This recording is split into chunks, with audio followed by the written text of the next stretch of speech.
Assalamualaikum warahmatullahi wabarakatuh. Saya Aditya Rezaldi, mahasiswa Universitas Ibnu Sina, 5D Teknik Informatika. Di sini saya akan mempresentasikan tentang mengkonfigurasi Samba server di sistem operasi Linux. Yang pertama, apa itu Samba server? Samba server adalah sebuah program dengan protokol client server menjembatani proses penyediaan layanan untuk berbagi data atau dokumen antara sistem operasi Linux dengan sistem operasi Microsoft Windows. Dan yang pertama dilakukan untuk mengkonfigurasi Samba server yaitu membuka root terminal. Di sini adalah perintah untuk membuat IP address secara statis untuk dikoneksikan ke klien Windows dengan perintah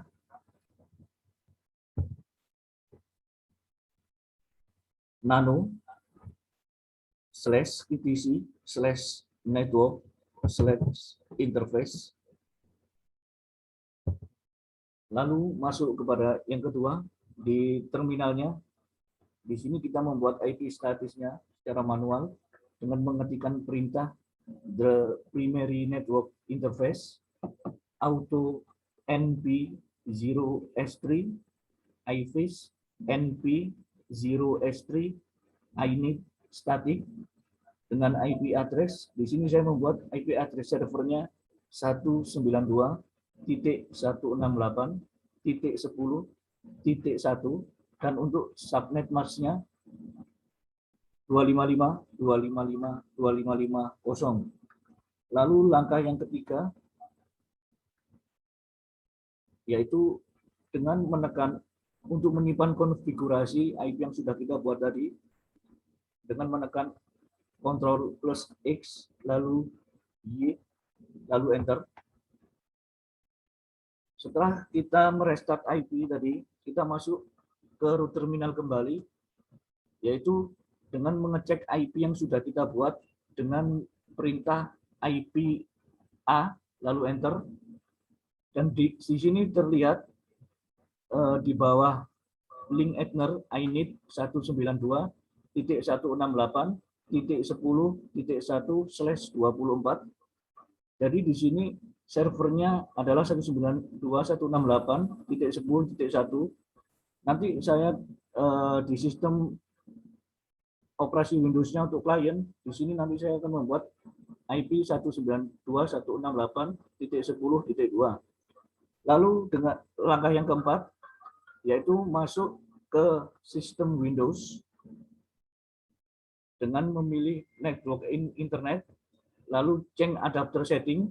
Di sini kita mencari Ethernet yang ada VirtualBox host only Ethernet, lalu klik properties. Lalu langkah ketujuh yaitu memilih IPv4, klik 2 kali. Dan di sini saya memasukkan IP address untuk kliennya di Windows dengan IP address 192.168.10.2 dengan subnet mask 255.255.255.0. Lalu langkah yang ke-9 yaitu kita menginstal paket Samba servernya dengan menggunakan perintah apt install Samba. Lalu langkah yang ke-10 di sini saya membuat direktori datanya foldernya dengan perintah mkdir/home/aditya/dataadit. Di sini mkdir adalah perintah untuk membuat direktori dengan perintah mkdir. Lalu home adalah rootnya, dan di sini /aditya adalah nama server yang saya buat untuk di root. Lalu /dataadit yaitu direktori yang saya buat. Lalu langkah selanjutnya yaitu mengetikkan perintah chmod 777/home/aditya/dataadit. Di sini perintah chmod 777 yaitu untuk mengaktifkan direktori supaya bisa mengupload file atau mendownload file yang ada di direktori tersebut. Lalu saya akan masuk ke konfigurasi sambanya dengan perintah nano /etc/samba/smb.configuration. Dan di sini langkah yang ke-11 adalah setelah masuk di dalam konfigurasi sambanya, scroll baris yang paling bawah. Di situ saya membuat direktori saya tadi dengan nama data underscore adit, path sama dengan /home/aditya/data underscore adit, browsable yes, readable yes, security share, quest OK yes, read only no.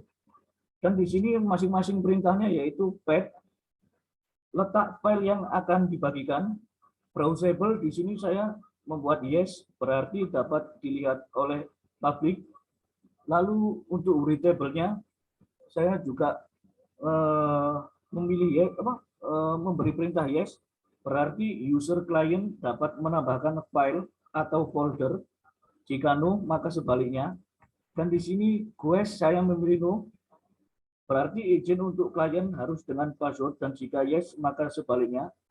Untuk read only-nya saya menekan no, berarti klien hanya dapat melihat, membaca, dan menyalin, tapi tidak dapat menambahkan atau menghapus folder ke dalam Samba server. Jika no, maka sebaliknya. Dan untuk security, saya memberi perintah share, berarti klien masuk tanpa password, dan jika user, maka klien masuk dengan password. Lalu langkah selanjutnya, yaitu langkah yang ke-12, merestart konfigurasi Samba yang sudah kita buat tadi dengan perintah /etc/init.d/samba restart.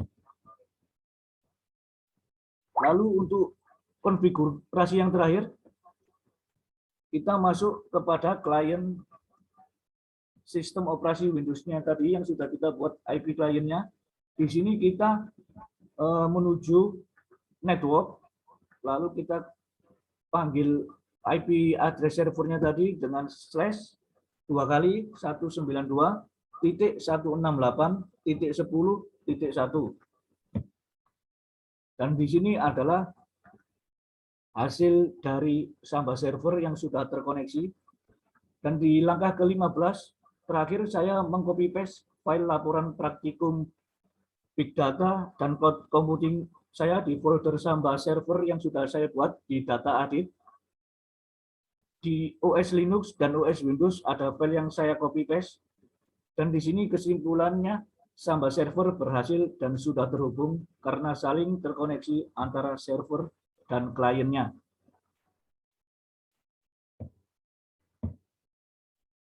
Cukup sekian dan terima kasih presentasi dari saya. Wassalamualaikum warahmatullahi wabarakatuh.